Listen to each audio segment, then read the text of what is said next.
Hi అండి. ఈరోజు మా ఫ్రెండ్ నూడిల్స్ కావాలండి. బయట నుంచి తెద్దామంటే సింక్ సాల్ట్ అవి వేసేసి చేసేస్తున్నారని వేసుకురాలేదు. ఇంకా నూడిల్స్ కావాల్సిన ఐటమ్స్ ఇంగ్రీడియంట్స్ అన్ని పెట్టాను. సోయా సాసు, చిల్లీ సాసు, కోడిగుడ్డు, ఫ్రైడ్ చికెన్, క్యారెట్, క్యాప్సికమ్, కొత్తిమీర, నూడిల్స్ మసాలా, ఆనియన్స్ అన్ని. ఇప్పుడు ప్రాసెస్లోకి వెళ్ళిపోదాం. ఉడకబెట్టిన నూడిల్స్ కూడా మర్చిపోయాను చెప్పడం. చూసారా, మనకి లూజ్ దొరుకుతాయి కిరాణా షాప్లో. అవి తీసుకుని ఉడకబెట్టేసుకుని ప్రాసెస్ మేకింగ్ స్టార్ట్. ఫస్ట్ 2 గుడ్లు ఆయిల్ వేసుకుని పెనం పెట్టుకుని తర్వాత ఆయిల్ వేసుకుని 2 గుడ్లు పగలగొట్టి అందులో వేసి అలా లైట్గా కలుపుతూ ఉండాలి. అలా కలిపేసిన తర్వాత ఒక్క సెకండ్ అలా వదిలేసి కొంచెం దగ్గరగా అయ్యాక మళ్ళీ బాగా కలిపితే ముక్కలు పెద్ద పెద్ద ముక్కల కింద కనబడతాయి, ఎగ్ పీసెస్.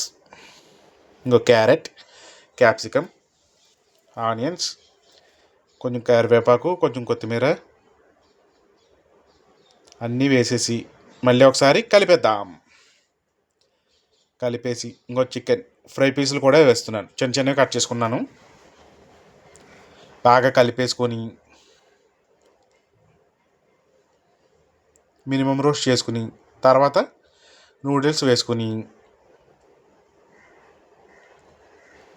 పసుపు, కొంచెం సాల్ట్, కొంచెం కారం, మళ్ళీ నూడిల్స్లో కలవని ముందే వేస్తున్నాను, కొంచెం కొంచెం వేస్తున్నాను, మళ్ళీ తర్వాత వేసుకోవచ్చు. మళ్ళీ బాగా కలపాలి.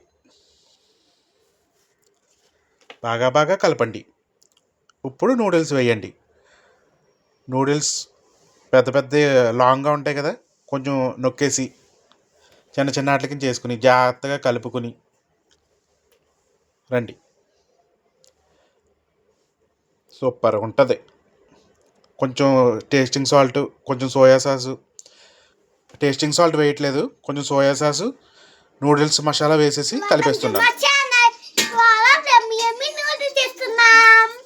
ఇది బాగుందా ఫ్రెండ్స్? అయితే మీరు ఈ నూడిల్స్ చేసుకోవాలంటే చూడండి. Friends bye bye friends. మా చిన్న పాప ఇష్క నూడిల్స్ చేసుకున్నాం. బాగుందా? సూపరా? బాయ్ ఫ్రెండ్స్, ప్లీజ్ సబ్స్క్రైబ్ చేసుకోండి, ఛానల్ సబ్స్క్రైబ్ చేసుకోండి, లైక్ చేయండి, షేర్ చేయండి, కామెంట్ చేయండి. Bye friends.